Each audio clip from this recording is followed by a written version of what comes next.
C'è un bel video di Howard Marks, grande investitore, che ci ricorda come sia difficile battere il mercato, fare meglio della media, e da più parti si sostiene che è una fatica sprecata, è inutile provare a fare meglio degli indici, quindi conviene affidarsi ai fondi indicizzati che rendono quel 10% annuo con costanza, e questo è quello che pensano in tanti. Ma in realtà fare meglio del mercato è ancora possibile, a patto, ci dice Howard Marks, che mettiamo da parte delle convinzioni sbagliate e siamo pronti ad assumerci dei rischi andando controcorrente, andando contro quelle che sono le convinzioni più diffuse, soprattutto quando vediamo dei mercati ribassisti. Proprio quei mercati ribassisti devono aprirci gli occhi su una possibilità di performance future migliori, ovvero, ci dice Howard Marks, i vincenti di domani quasi sempre sono i perdenti di oggi, cioè quei titoli che oggi noi vediamo scendere,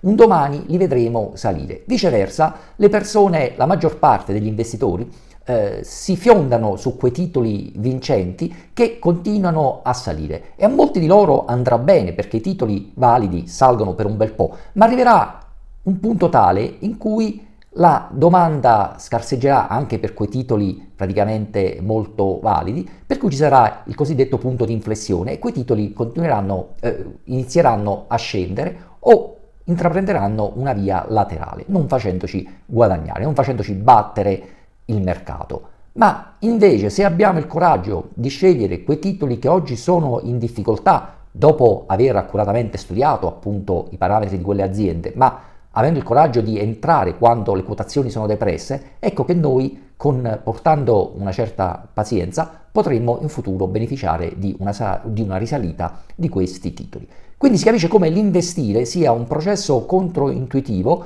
che richiede anche un atteggiamento di idiosincrasia, dice Howard Marks, proprio perché ci pone a contatto con quelle emozioni primitive che sono in ognuno di noi e che ci portano a comportarci tutti allo stesso modo, per cui quando vediamo i mercati salire anche noi vogliamo salire sul carro e continuare su quei titoli che stanno salendo, quando li vediamo scendere siamo portati a vendere, e invece proprio, ci dice Howard Marks, persino la Lehman Brothers che sta fallendo nel 2008 non va venduta, ma bensì va comprata. Ecco, io vi lascio alla intervista di Howard Marks, vi ringrazio per essere arrivati qui, vi invito a lasciare un like se vi è interessato il video e vi lascio appunto le parole di Howard Marks. Think about the norm. What happens? Things are going well, the economy is performing well, companies are reporting good earnings, stock prices are rising, everybody's optimistic. And the longer this goes on, people become more and more and more positive, and until they buy here. And when they run out of money, then things turn around.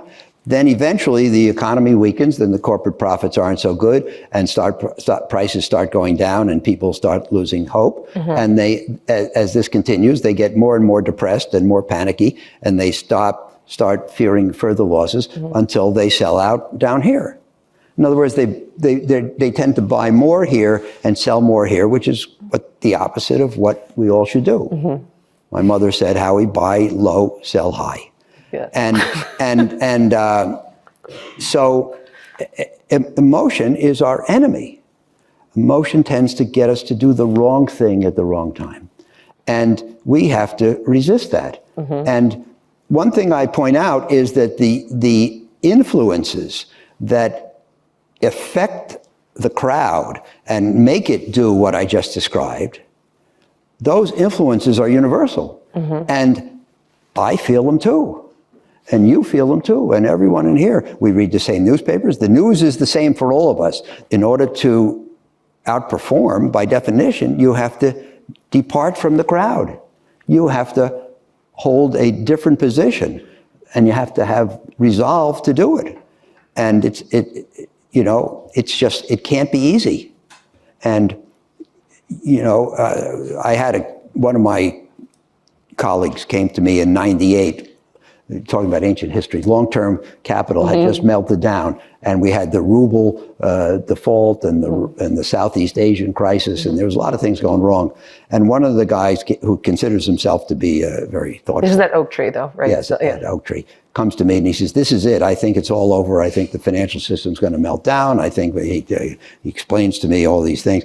And I said, "Great, thank you for sharing that with me. Now go back to your desk and do your job." I said, a battlefield hero is not somebody who's unafraid. It's somebody who's afraid, but he does it anyway. I mean, if you're in scary circumstances, to be unafraid, you kind of have to be a nut. But the key is, can you be afraid and do your job anyway?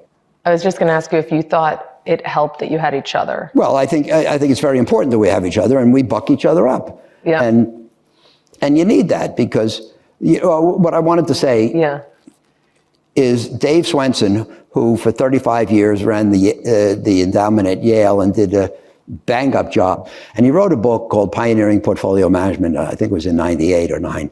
And he said that successful investing requires the adoption of uncomfortably idiosyncratic positions.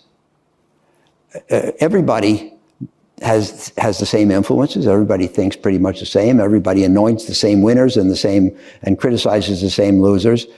And obviously, tomorrow's winners are usually found on the pile of today's losers, not on today's pile of today's winners. But to prospect in today's pile of losers, the things that everybody else are junk, you have to be idiosyncratic. You have to take on idiosyncratic positions. And it's a rare person who can do that and not feel some discomfort. So I think that those two words, uncomfortably idiosyncratic, tell a huge part of the story. But you have to do it. And you have to, when Lehman goes under, you have to buy. You can't sell. You